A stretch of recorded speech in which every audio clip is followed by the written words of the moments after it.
excellent, almost there. Okay. Good morning. We're going to go ahead and get started.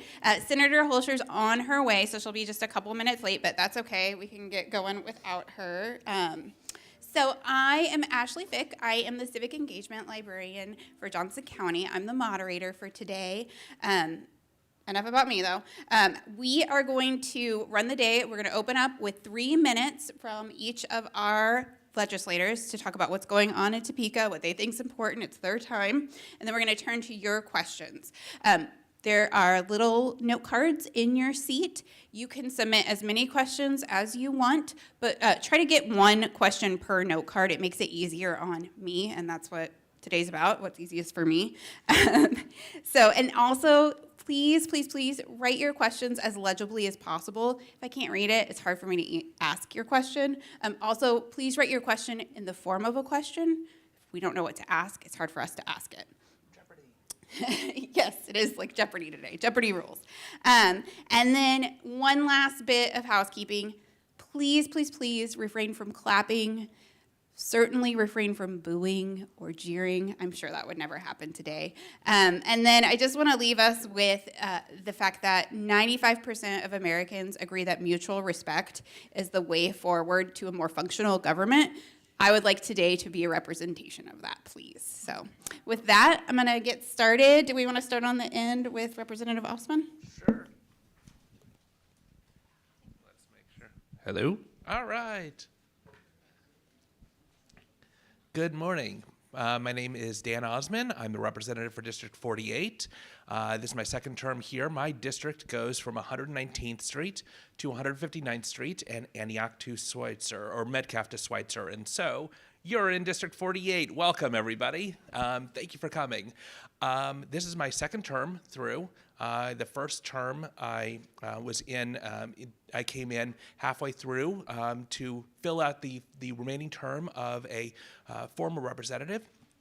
I had four committee spots there, including elections, elections, insurance and pensions, corrections and juvenile justice, and so I really, now this time around, I'm actually involved in two completely different committees.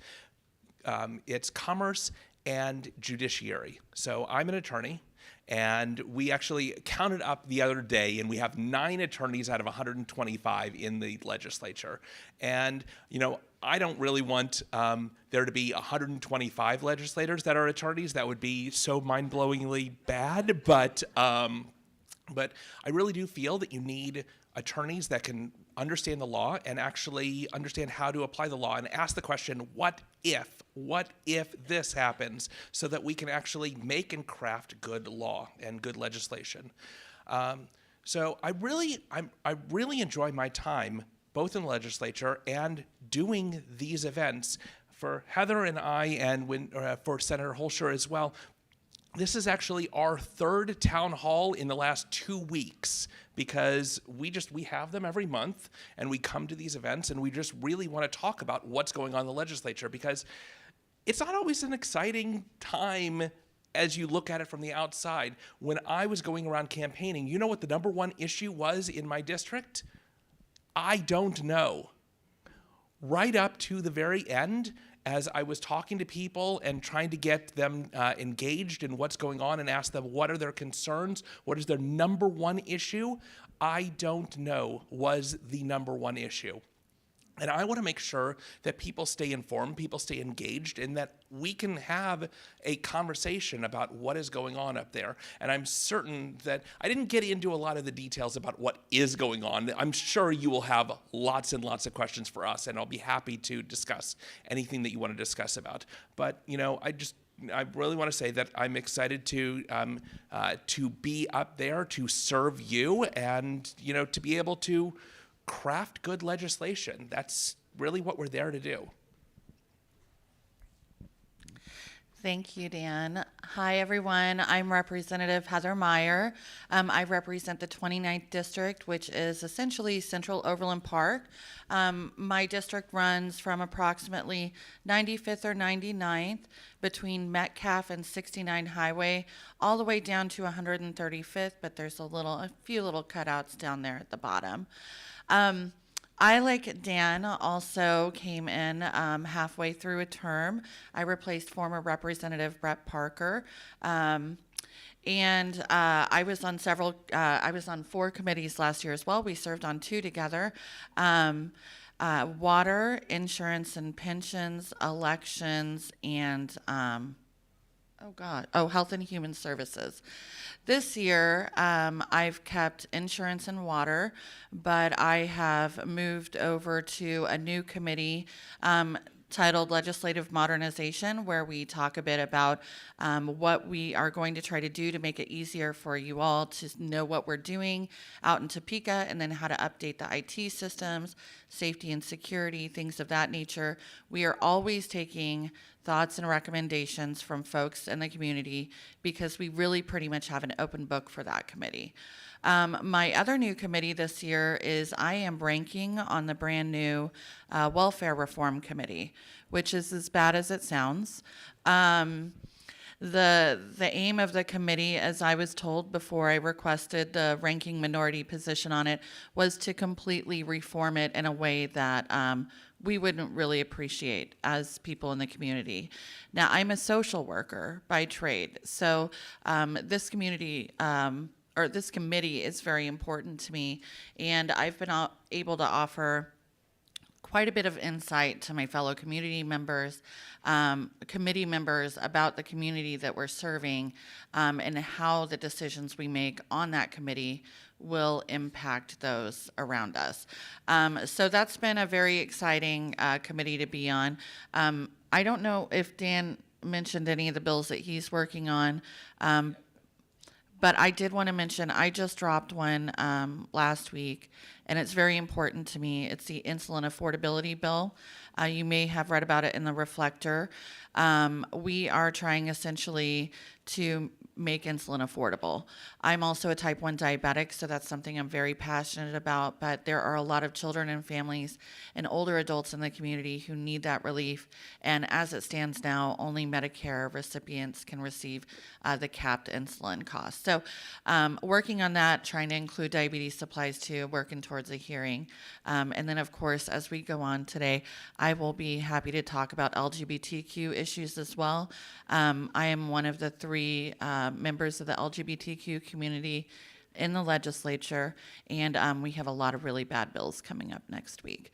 So not to get you down, but just to give you a little bit background on me and where my passions lie. Thank you. Good morning. My apologies for running late.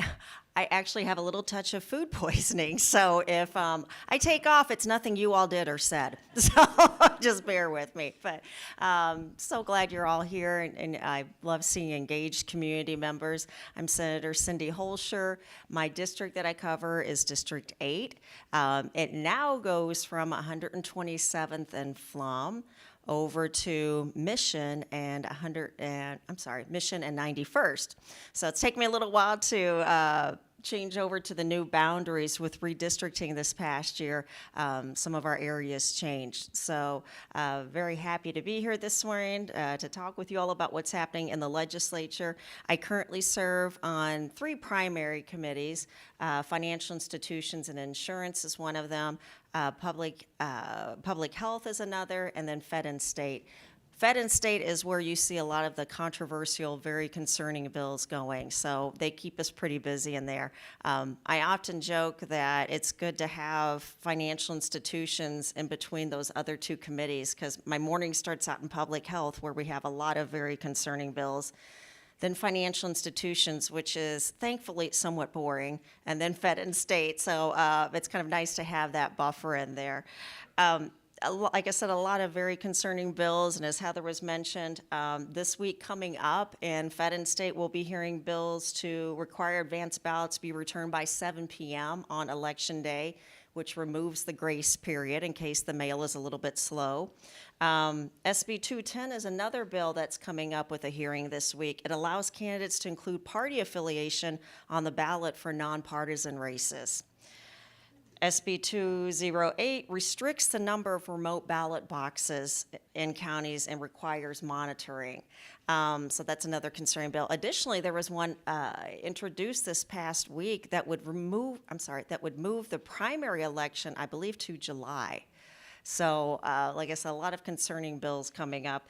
In healthcare, we have the gambit of interesting bills. There's SB 6, an anti-quarantine bill, basically removes the power of public health officials from quarantining individuals who potentially have a deadly or very infectious disease. There's an anti-vax bill. There's a bill that basically promotes ivermectin as a treatment. SB 5 limits and prohibits telemedicine for abortion pills, and SB 12 forbids gender reassignment surgery. So, like I said, lots of concerning bills there. Education, though, I am not assigned to that committee, but I do sub on there sometimes. Wow. That's all I can say about the bills there. Show of hands, do you all feel education is important to Johnson County and our economy? Then you should be very worried. There's a number of bills that essentially destroy the foundation of public education. Interestingly, a number of these bills, they're voucher bills, educational scholarship, backpack programs. There's all kinds of different words used to market these programs. When it comes down to it, they're voucher bills, and again, they destroy the foundation of our public schools. And interestingly, a number of these programs can all be used together. So people making six figures can now get tax credits, all kinds of things. It is basically becoming a free-for-all on funding private schools. Other concerning bills, flat tax bill, HB 2061, there's a mirror bill in the Senate that reduces the tax for wealthy and basically moves the burden, more of it, to lower income people. Flat tax sounds good because everybody's like, oh, it's simple, it's just one rate. But effectually, like I said, what it does is it just moves the burden from the wealthy to the lower income individuals. So I did bring these sheets of paper that outline some of these very concerning bills, and then at the bottom there's a list of the bills that I've introduced. One of them is SB 95, Protecting Children from Sexual Predators Act. I've been working on that bill for a couple years. Keeping my fingers crossed we get it across the finish line this year. Tax relief for feminine products, Medicinal Cannabis Act, responsible gun storage, allowing citizens to register on Election Day. Those are just a few of them. And then also something that we really have not gotten into at the Capitol, the concerns with social media. I mean, there's been a lot of talk the past few years about banning books, but there really hasn't been much focus on the fact that kids can access almost anything on social media and the effect it can have on their mental health. So that's another bill that I have. Our questions are already coming in. If you have a question, hold it up. Somebody will be around to collect it from you. Also, if you're watching online, in the description, the questions are available as well.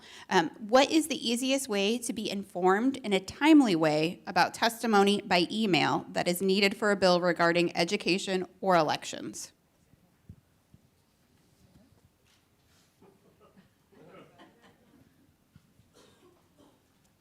I would say the first thing that you want to do is contact your legislator and say that that if you have a specific bill number, you're like, this is something that is important to me. I want to know more about it. The second thing is, there's a website that we all use. It's kslegislature.org, and you go into it. You can not only find all of your representatives, all of your senators, but also all the committees, all of their agendas, all of the bills, and when those bills are coming up for a hearing. And so you can actually look to find out exactly when a bill is going to come up for a hearing, and on the agenda, if you can look at the daily agendas and find out if it's moved to a different date. And from there, you can see, okay, how much time do I have to prepare for a piece of testimony? And then again, contact your representative to make sure that you've got it in properly. Contact the committee assistant and make sure that it is in the form that they wish it to be in, because each committee can sometimes be a little bit different. And that's really one of the best ways to make sure that you get it in, and just follow that procedure. But as I said, contact one of us and we'll be happy to help you through that process as well. Yes, I do want to comment on this one. This is a very good question and something, like I said, we need to address in Legislative Modernization Committee. The steps that Dan spoke about are all very effective, but they're kind of laborious, especially considering that each committee does request testimony a little bit differently from time to time. I know that, as I'm helping arrange testimony against some of the bills this week that are coming through, we had to contact each committee assistant to make sure that we were doing exactly what they wanted. And sometimes they want several copies of your testimony. Sometimes they're just fine with an emailed PDF. But it is very important, I would emphasize, to contact the committee assistant for the committee that you're wishing to testify in. Also, definitely keep up to date on those agendas. It is, as much as we would love to, it is very difficult for us as legislators to keep track of everything that's going on in every committee, because we are so focused on our own committees and constituent work as well.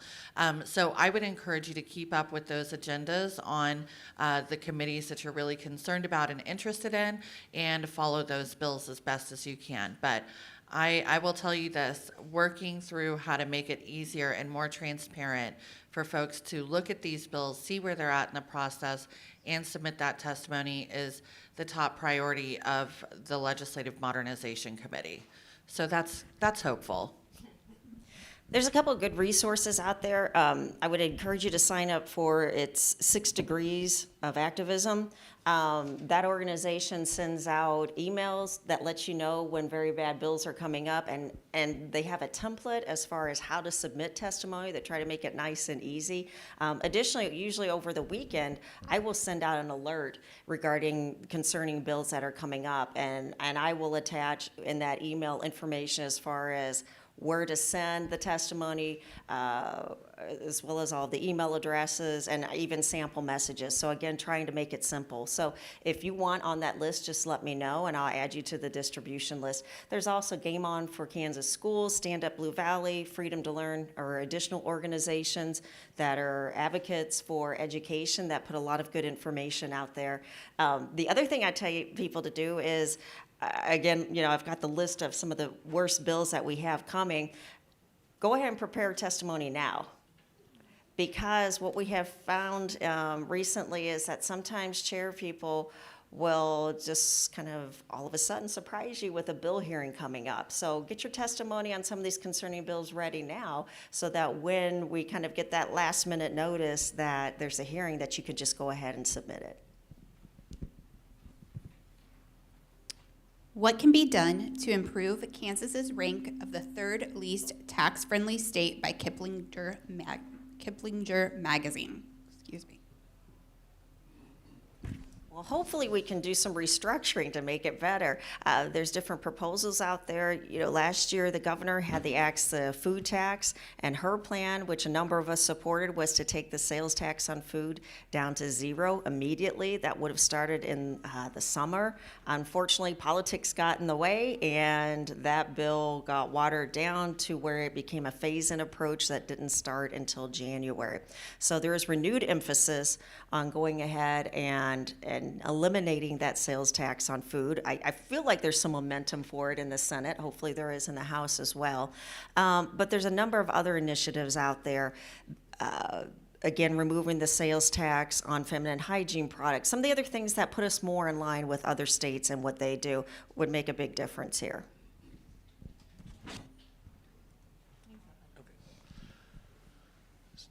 So we've had fortunately, a budget surplus last year. We're multi-billion-dollar, about $4 billion budget surplus last year.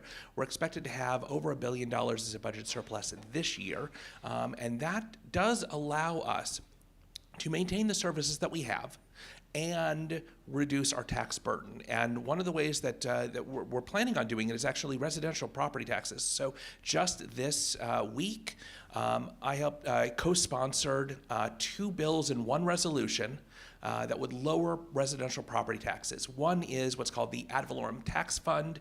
That is effectively a fund from the state government that will help supplement what's happening at the county level, and it hasn't been funded properly for years.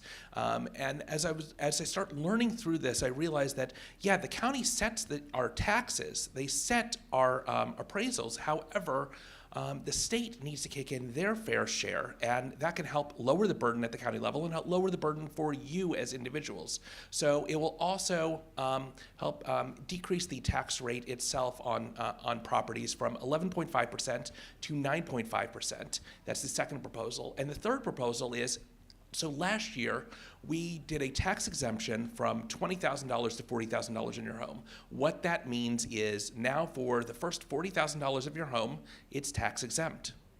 Our plan that we put into place this week was raise that up to $65,000. So the first $65,000 of your home you will not get taxed on. And those funds will then come from the state because we have that supplemental fund to help offset those costs.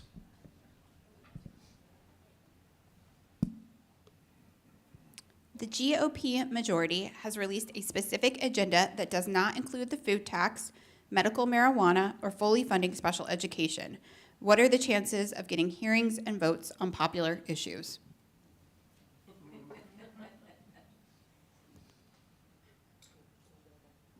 Maybe, votes.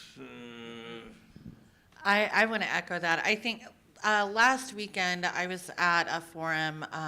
It was the Voter Network Forum at the Johnson County Community College. And I said it really plainly. We're kind of up against a political wall here.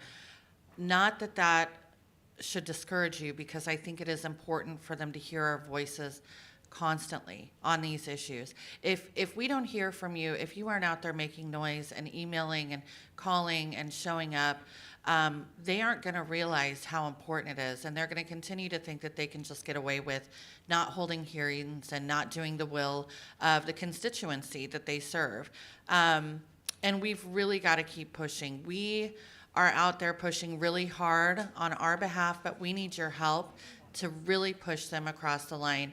There are very popular things with very reasonable, ideas behind them, like Medicaid expansion and medical cannabis, and fully funding special education that should be their priorities. And you're right, it is discouraging, but that's why we need testimony, and that's why we need your support, and that's why we need you to show up every time and try to keep them accountable.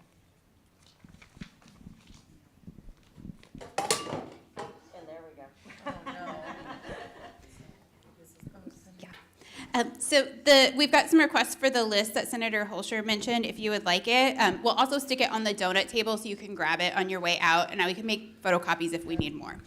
Comments on the anti-public education bills, their statuses, the likelihood of passing, what voters can do, etc. Oh, they'll pass. The anti-education bills, because those committees are pretty well stacked with people who oppose public education.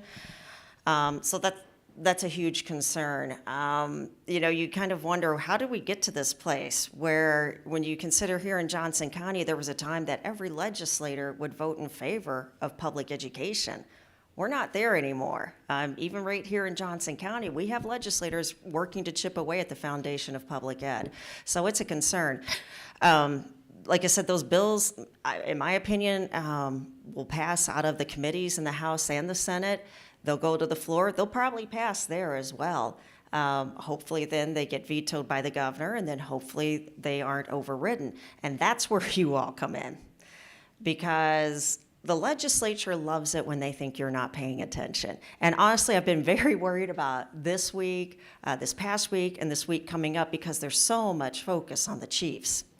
And the legislature loves it when you're not paying attention. But if they think you're watching, then they know that they have to be somewhat accountable. So it is just so very important that you contact legislators and let them know that you're opposed to these bills. Because, you know, the number of us who are fighting for public ed and fighting for things like Medicaid expansion and the things that the people want, we're severely outnumbered. So you have a big role in this.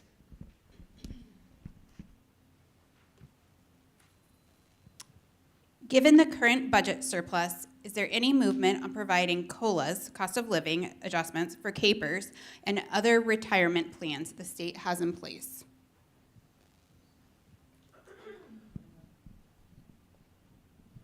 I think yes. I can't speak so definitively on this, but I can tell you that last year, so I was into insurance and pensions last year, and one of the big pushes was actually to get the money back into CAPERS that is owed to it. So we put in $1.5 billion into CAPERS last year and helped to stop the bank of KDOT as well to make sure that, you know, we're funding what we need to fund in the funds that what we need to fund them in.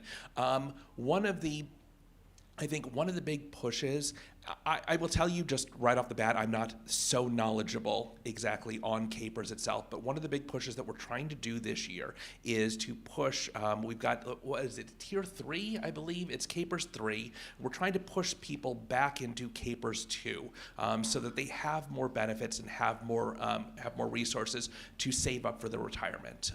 And because I don't think that the way that CAPERS 3 itself is structured is beneficial to all Kansans that are working hard in their life dedicated to the state of Kansas. And so, yeah, that's one of the big pushes that we're trying to do.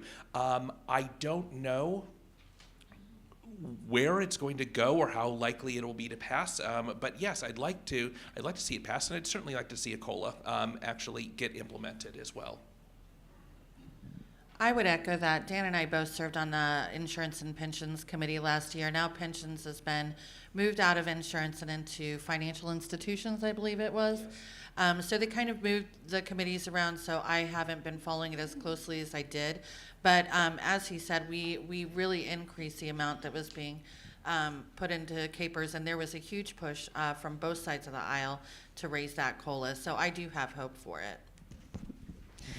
Yeah, I think there's a push on that. I mean, there's some areas that have been neglected over several years. When you look back at the Brownback years and the deficit that we had, and so many agencies were just basically stripped down to bare bones. Under Governor Laura Kelly, we've worked to rebuild some of those areas, but it doesn't happen overnight. So there's still areas when we're talking about foster care, the IDD waiver, cost of living adjustments, as well as salaries for judges. I mean, some of those areas that have, like I said, have been overlooked for a while. So my hope is that attention is placed on those areas and that we do the right thing and focus on some of those areas of need. Again, though, there's a supermajority of pretty extremist legislators, and they have very different ideas. So it'll be interesting to see what ends up being the plan at the end of the session. Public safety and corrections is very important. In recent years, there's been difficulty with retaining and recruiting good employees in this career field. What is being done at the state level to assist with this issue?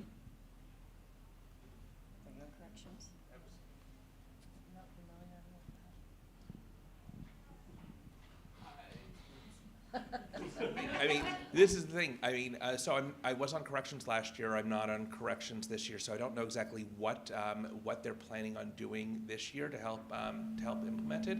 But I know that you know, one of the things in general is just increasing, as we talked about the cost of living increase or adjustment, to actually. Oh, sorry, it's reverberating, so I didn't want to do, okay. One of the things that we're obviously trying to do just for all Kansas employees is to increase their cost of living. But in terms of for individuals that are working in a institution or working with corrections, things that we want to do is, number one, make sure that there's, you know, adequate care, adequate mental health care as well, because this is a a stressful environment that they're in. The other part of it is that we're really looking at making sure that, sorry, I apologize, I've sort of lost my train of thought just for a second. I apologize, I'm blanking on exactly what it was. It's been a hard week. It has been. You know what, I don't want to tell you any wrong information, and I will be happy to look up some information and put it out in my weekly newsletter for next week.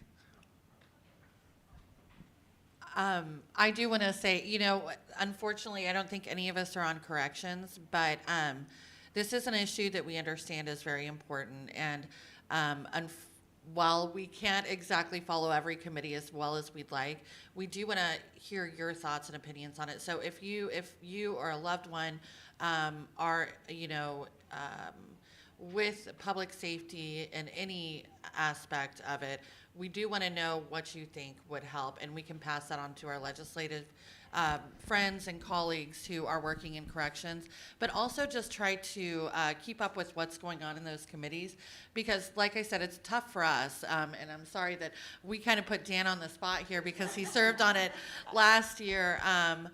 You know, so unfortunately we can't answer that question as thoroughly, I don't believe, but do keep up with the Corrections Committee because it looks like they are hearing quite a few bills this year.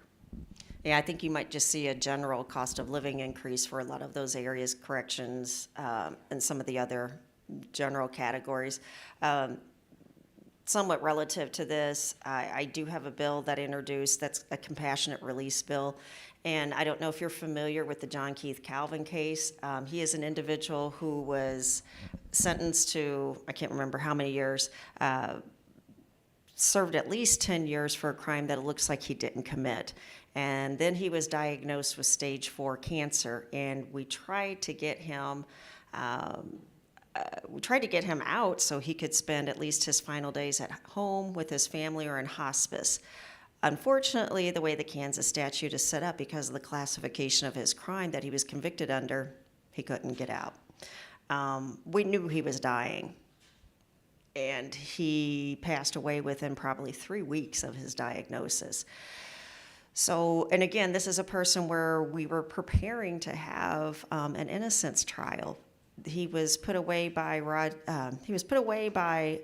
Golubsky, who is, I don't know if you're familiar with that name, the Kansas detective, who is responsible for sexually assaulting a number of women, as well as also framing other individuals and sending them to prison for crimes they didn't commit. So it was such a tragedy as far as what developed in John's case. So like I said, I do have that bill.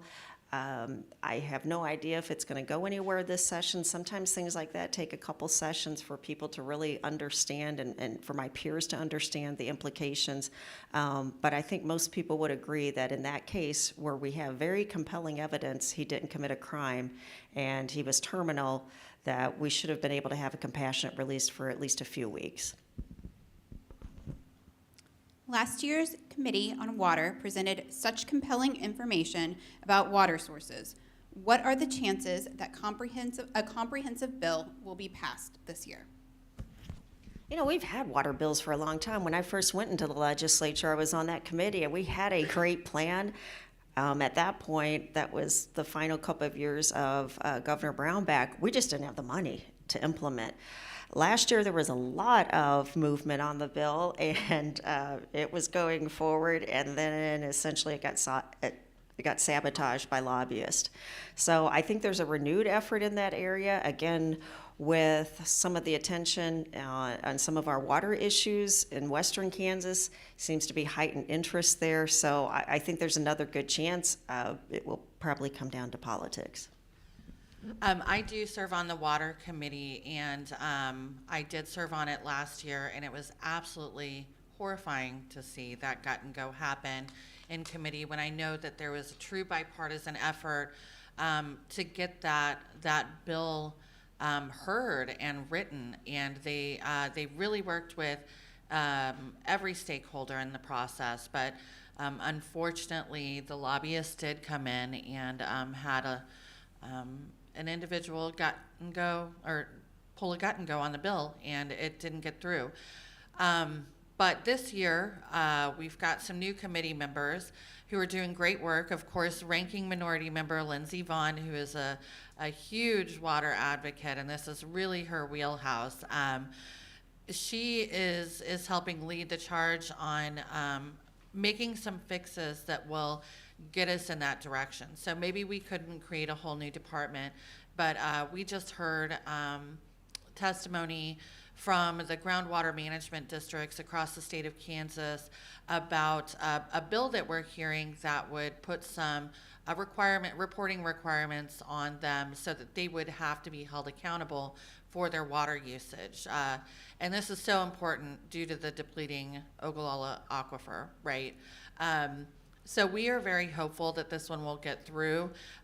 This will really increase the chances of saving that aquifer as we keep moving towards the process of making more steps, but allowing our farmers and producers to still be able to make their ends meet as well. Now I know this wasn't really in the question, but there is a lot of news about the pipeline that just came out, and we've all been very concerned about it. And so I believe that our ranking member, Lindsey Vaughn, has requested more information from the company that operated that, but it sounds like we just got some new news about the cause. There was some structural and welding issues going on. We will continue to work with them to try to get information and find solutions on how to deal with this massive cleanup. We are waiting patiently, a little bit impatiently, honestly.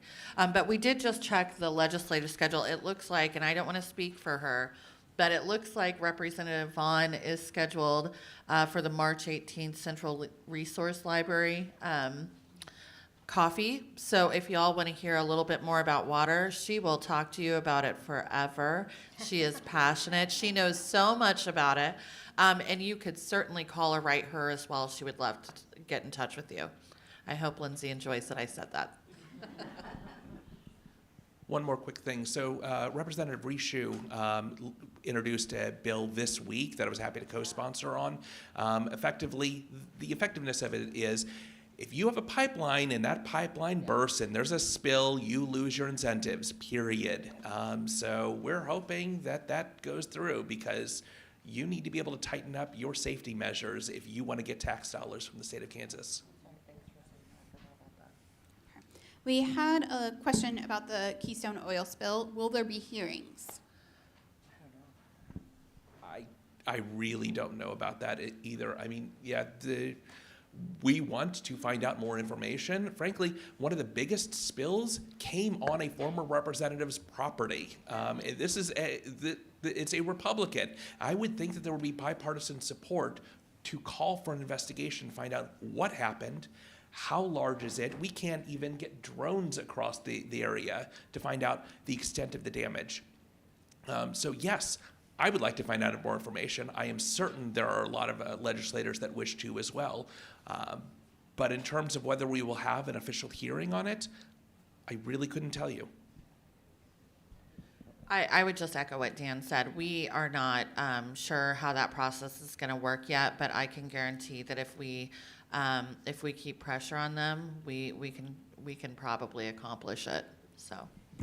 Yeah, interestingly, Bill Panbacker is the former representative. He's a friend of mine. We served in the House together, and I had texted him last week just to see how things are going, and he said, they were displeased that there was a lack of contact with the EPA and KDHE as far as addressing the oil spill. And so he reached out to them, and he says, it seems that TC had told both agencies not to bother them, which is concerning. So I do hope, that there's some hearings as we go forward and more information is revealed, because this is concerning as far as how some of it's been handled in the days afterward. What bills, if any, have been introduced this session to address gun violence reform in Kansas, such as raising the age of gun ownership, restricting ownership of those convicted of domestic violence, or red flag laws? Heather's looking it up right now. We've introduced a bill on red flag laws. I know that for certain. I've co-sponsored that. I don't know. I'm certain that there are some other bills as well that are floating around. Yeah, last year I had a red flag bill. Dinah Sykes also had a red flag bill. Unfortunately, the only way we got a hearing on the bill was basically what I call horse trading. Somebody was going to bring up an amendment on the Senate floor, and the Senate president didn't like that, so he said, well, I'll give you a hearing on your bill. So we got a hearing, but it was, quote, informational only. There was no vote taken. This year I've introduced a safe storage bill as well as a local control bill. And the reason I introduced the local control bill is because there does seem to be some pretty vast differences between what Western Kansas wants and what Eastern Kansas wants when it comes to gun control. And I can tell you from growing up on a farm, to me it's a little bit different with somebody walking around in a pasture on farmland with their firearms versus being at 95th and Quivira. Interestingly, there had been just a week before a bill introduced in regard to local control for abortion. So my thought was, well, if that bill moves forward, then my bill should move forward if we're going to allow local control for that issue.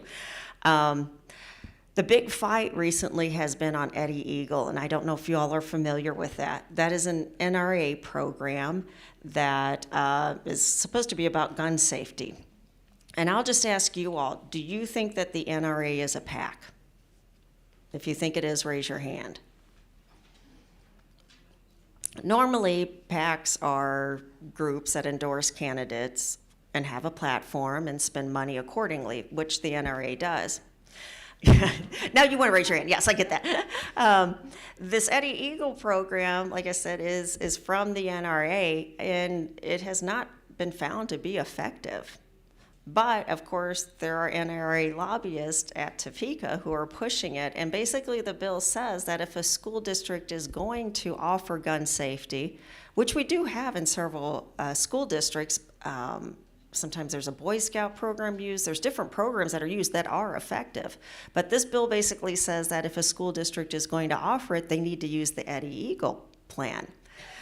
My big concern with that, again, is it's been shown to be ineffective, but additionally, it just looks like a portal for the NRA as far as marketing and messaging and the information that kids can get through the program. Kansas made national headlines when they supported women's rights. What's happening in the legislature about this now? The opposite.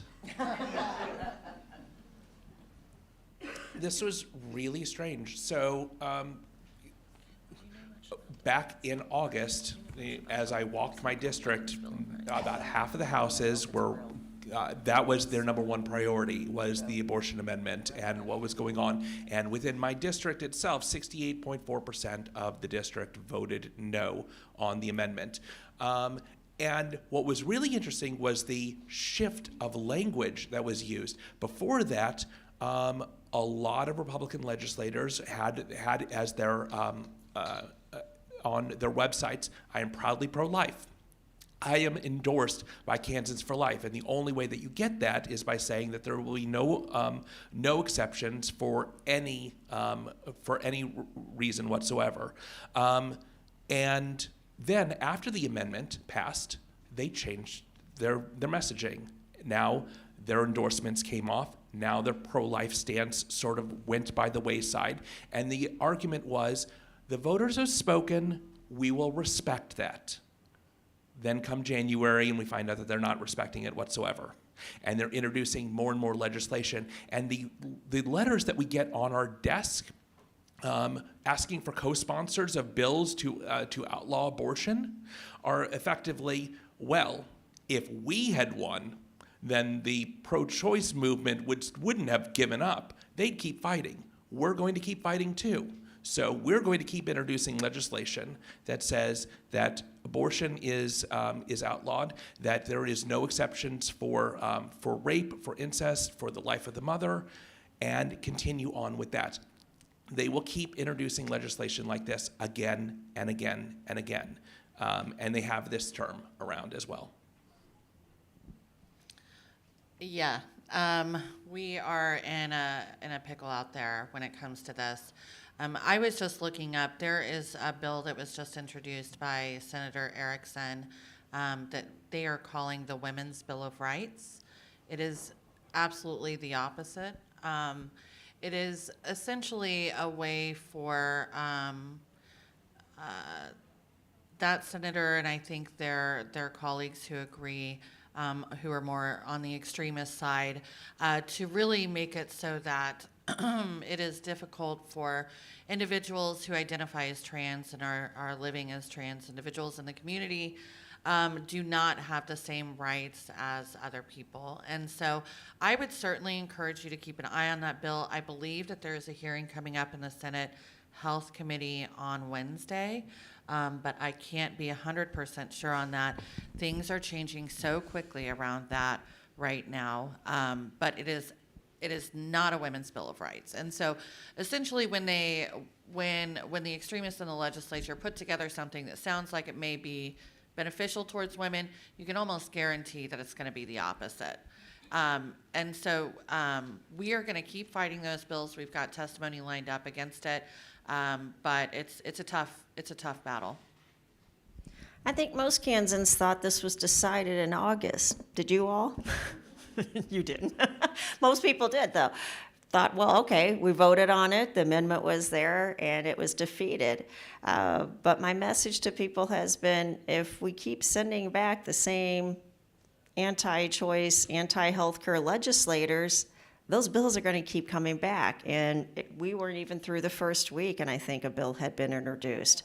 So again, that's just where we are. When we have an extremist supermajority, those bills are going to keep coming. And are they just introducing them just to say that they're doing it? I doubt that. I mean, this is part of their agenda. They're going to keep trying and trying, pursuing routes through the Supreme Court, whatever avenue they can potentially find to put restrictions in this area. So again, if we keep sending back the same people, we keep seeing the same bills. Affordable housing is a growing issue in Johnson County. Johnson County and cities hands are tied due to state statutes that prohibit them from requiring apartment developers to allocate a portion of apartments for affordable housing. Do you support eliminating this statute? What else can the state government do to encourage developers to build affordable housing for our teachers, police, etc.? Yeah, we actually worked a bill this past week that deals with affordable housing. Interestingly, over the past few years, there's been a lot of emphasis on the RAWS plan, which is Rural Opportunity Development, and that gives incentives in rural areas. But, a number of us in Johnson County have said, hey, we need some emphasis here on the fact that we have some areas that maybe haven't been focused on, where we have buildings that might need some upgrades, but additionally, just the fact that we need more affordable housing because it is difficult to provide in Johnson County. So, like I said, we did work a bill this past week. Hopefully it moves forward. It addresses some of those areas. I can't speak to every specific in that bill at the moment, but it looks like at least a move in the right direction in that regard. What is or can be done to address the reasons why parents are deciding to pull their children from public schools? Lots of talk about the need to support public schools, but some feel that our schools are not as strong as they were, and there has been a very concerning shift over the past few years.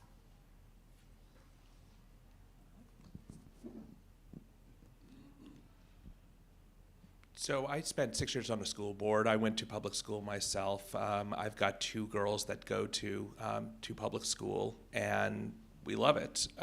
We think that Blue Valley, I was in the Shawnee Mission School District growing up, but Blue Valley is one of the strongest school districts in the state, not less the country. And so when we talk about moving to another school, I mean, you know what? You can, if you want to, you can move your kid to private school. That is, if you can afford it, that is always an option. But what I would say is, probably the reason that you get this disparaging comments about what's going on in public schools is because teachers are so overworked and so overwhelmed.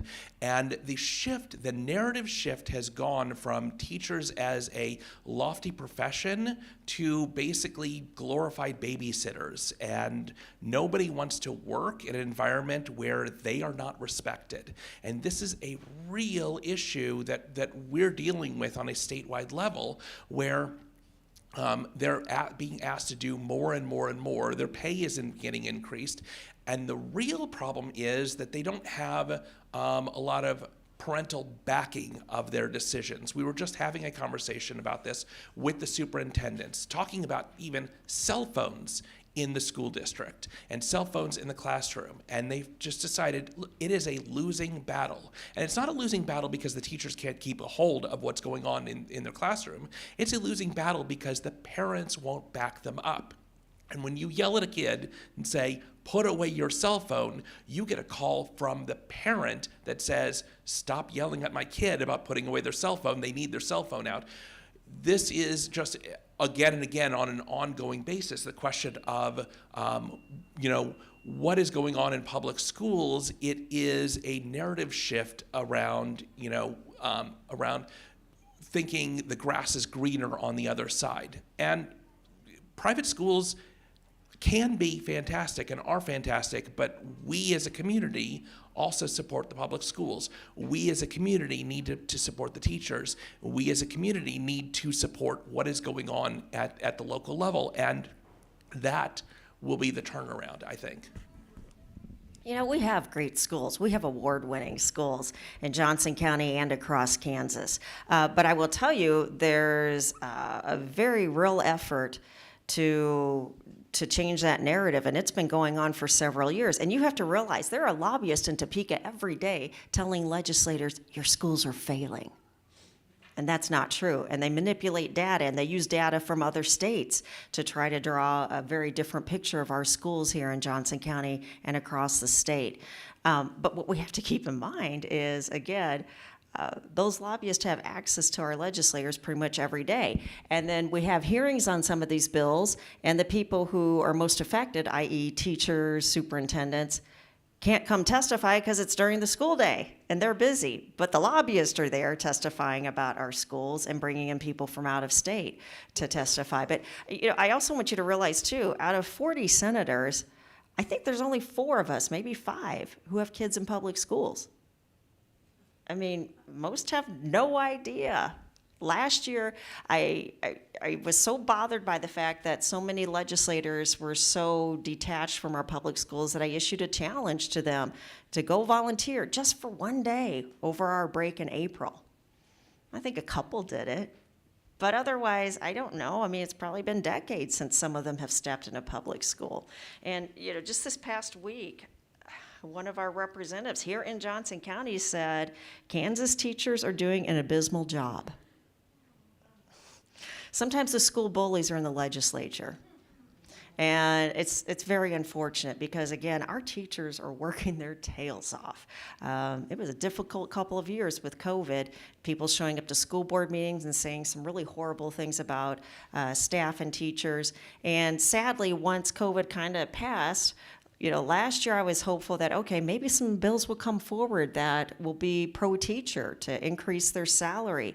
Instead, the response in the legislature was 20 bills that were negative towards education. And guess what? Most of them came back this year. So again, my message to you is please, yes, keep an eye on those bills, keep in contact with these legislators because, the best I don't have the right word for it, but the best way I can characterize it is if you look at this wall over here and you think of it as a dam with all the bad bills on the other side, and you've got these holes where some of the bad bills are getting through, we've only got a few hands to push back and plug those holes.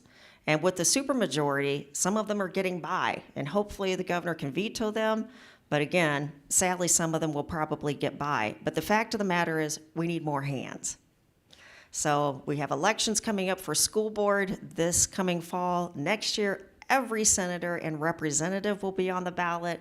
So like I said, send us some more hands. And for the time being, you all are the hands in the respect that we need you to contact legislators. And I'll speak on this just a little bit. I also have kids in public school, and I've seen what the teachers are experiencing. We've had really in-depth conversations about it after conferences, just to really get the perspective. And I would echo exactly what Dan and Cindy are saying. But I think the question was about what is causing parents to feel this way. I think they both touched on it a bit, but there is a big narrative shift, and there have been some pretty nefarious groups getting their hands involved in crafting that narrative and pushing it out. And one of them is Moms for Liberty. And we have to be very careful, as parents and as community members who want to support our public schools, not to buy into that fear-based narrative. And when we hear people, spouting the talking points that they may not even realize are inaccurate, wrong, shaped by really terrible data that has definitely been manipulated. We need to be able to find a way to communicate that to them and remind them how valuable our public schools are to the community and to their children, and how they've always been there, and how, especially here in Johnson County, we do have award-winning schools. And if they have any issues, they just need to reach out to their teachers and the administrators. Because I don't know about you all, but anytime I have a question, I email my child's teacher and I get it answered within an hour, or at the end of the day if it's non-urgent. I have access to everything that they're doing in the classroom on Canva and Skyward. My child brings home their work and we have a conversation about what they discussed that day. These are the things that we need to be doing as parents. And unfortunately, groups like Moms for Liberty are acting like we can't. But that is absolutely in our hands. And so if we can speak with our peers about this and really get them to understand that there is a lot of really bad conversations going on about this is untrue, then I think that we can make a difference.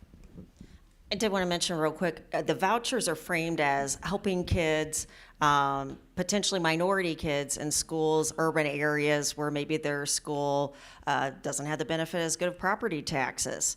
So that's how it's marketed, that we're going to help these kids in some of these areas go to a better school. That's not the reality of these vouchers, though. 80% of the time, they end up going to kids who are already, or their parents who are already paying for private school. And so I ask people this. I'm like, think about this. We talked about the lobbyists in Topeka who have really distorted the narrative about our public schools and our teachers. Let's back up. Who can hire accountants to find tax loopholes or ways to get out of taxes or get tax credits? Rich people or poor people? It's the rich people. Then, who can hire lobbyists to go to the state legislature to carry the narrative of which bills to pass? Rich people or poor people? It's going to be the rich people. So why would we think that these lobbyists are saying what they're saying as far as we're going to help poor kids in these neighborhoods? Why would we think that that really is the intent? And it's not. Again, that's what the data is showing us, and all the other states where these similar programs have been implemented. They go to kids and families that are already going to private schools. We have 2 minutes, but I think that this is an ideal question to end on, so I want to squeeze it in. If I live in a district where my representatives and I agree, does it matter if I write to my representatives with whom I do not agree? Does it matter if, sorry, this question confused me. If I live in a district where my representatives and I agree, does it matter if I write to representatives with whom I do not? So I think they're saying representatives that are not their elected official.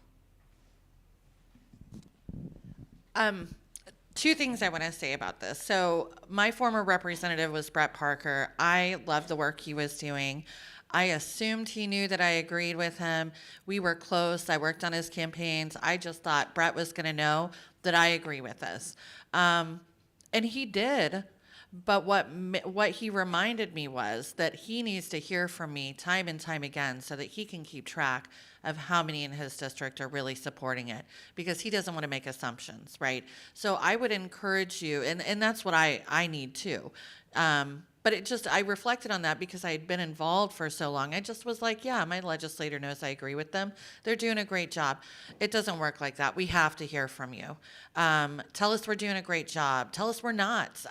Tell us what you want. Tell us how you feel about different issues, please.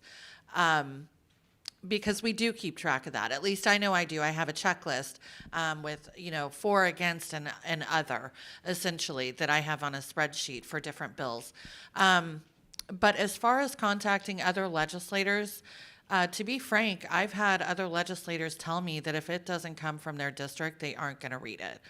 But I don't want that to discourage you, because I think that they still need to hear from you. They represent everyone in the state, not just their district.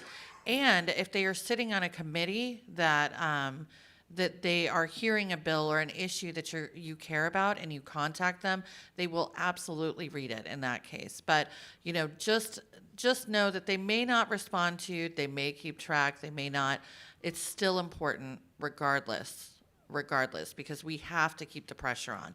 And the more they hear from you, no matter what district you're from, the more they're going to know that the state is rallying around for or against certain issues.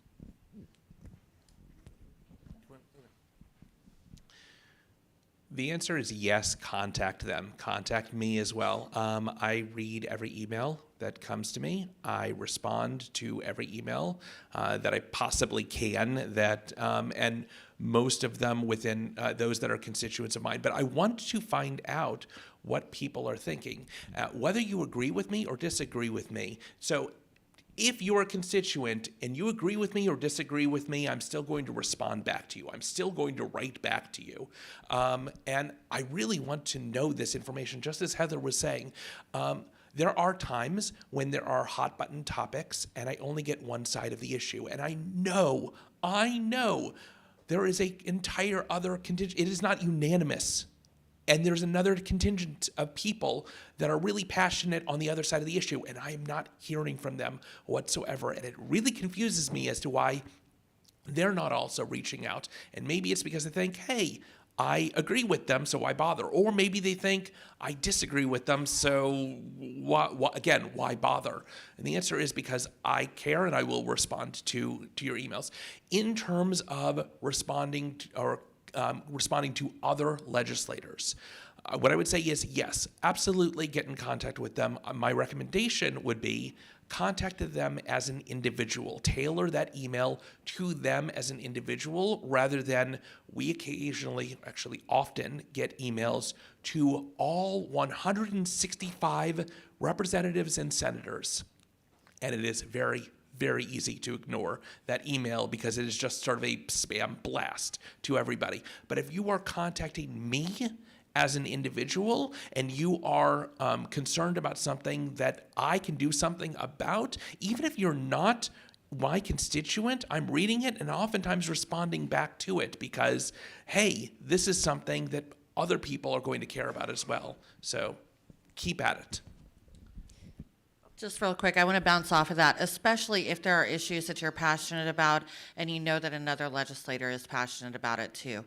Keep reaching out to them. If you see a legislator who's working on special legislation that applies to a special interest of yours, absolutely contact them. Contact me, contact everyone here. We will totally take it into consideration and respond.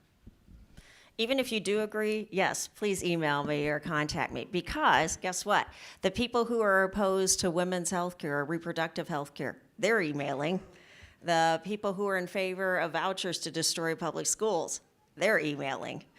The individuals who are opposed to reasonable firearms laws, they're emailing.